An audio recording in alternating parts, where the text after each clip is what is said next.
Well, as a charity that our whole aim is about tackling isolation and loneliness and the impact of that on people's lives, we know that television is more than just the box in the corner. And research was actually carried out a couple of years ago where it turned out that two-fifths of the people that questioned said that television was their main source of company on a day-to-day basis. And I think for those people that have very active lives and can get out and about, you don't realise how much importance there is for television in people's lives.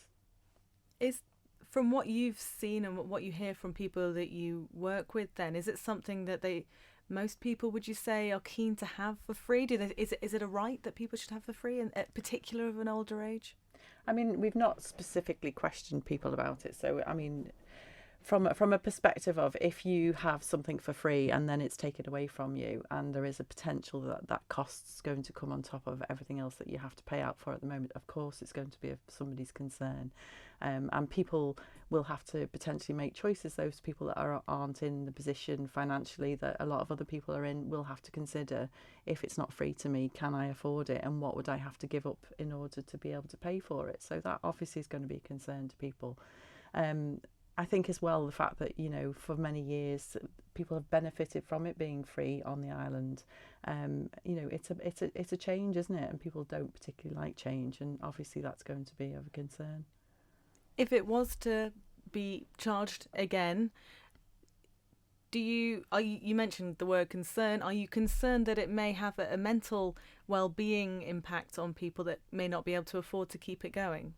Well, I think if you are somebody who's very law abiding and if you can't afford to maintain a TV license because it's no longer available to you when it had been before, then it's going to change what you can and can't access, isn't it? If you're very law abiding, or potentially it could cause you difficulties if you are continuing to watch a film or a television program and you're worried about a door bell going and somebody coming to you and saying you haven't got a TV license, then it's going to put a lot of stress on people that hadn't been there before.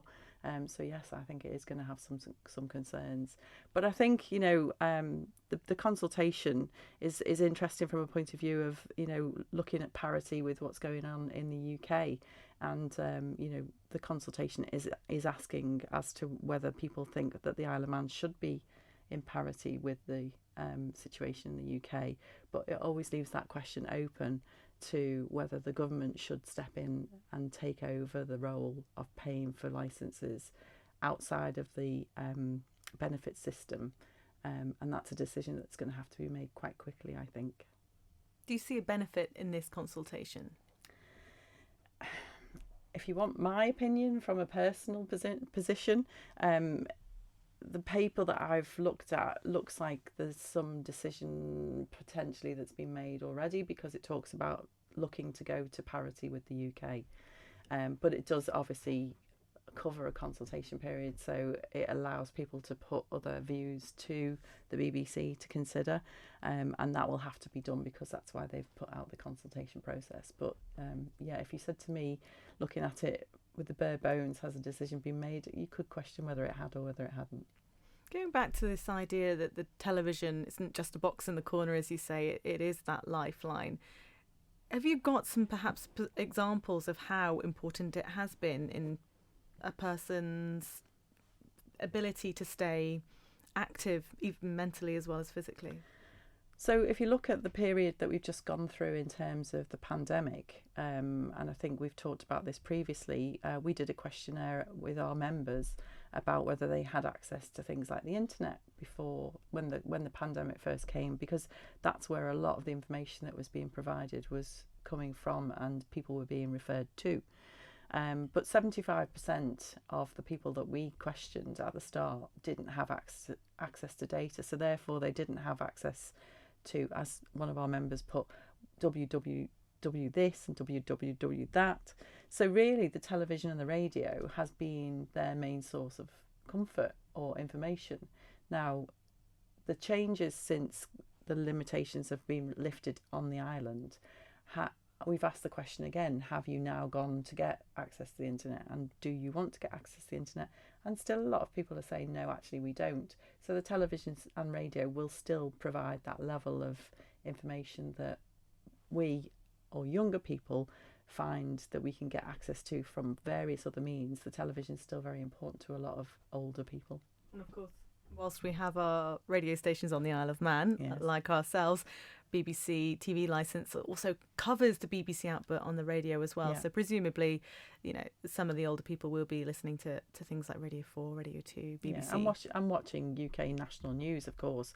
And of course, the messages are different because the island's different.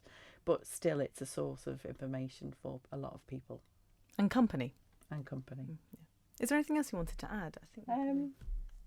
I think part of the concerns I have are in respect of if the BBC choice is made that they go to parity with the UK, that the situation will be that it's not means tested, but it'll be based on the system that they've got over here for support to pensioners that are below a certain income bracket.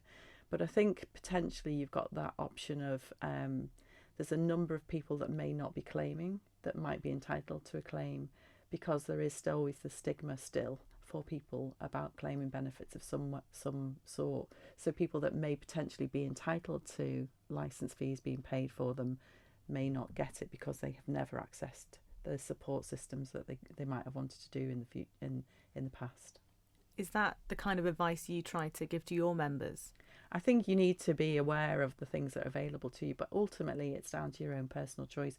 If you've chosen not to claim, then that's your choice, but that help and support is out there.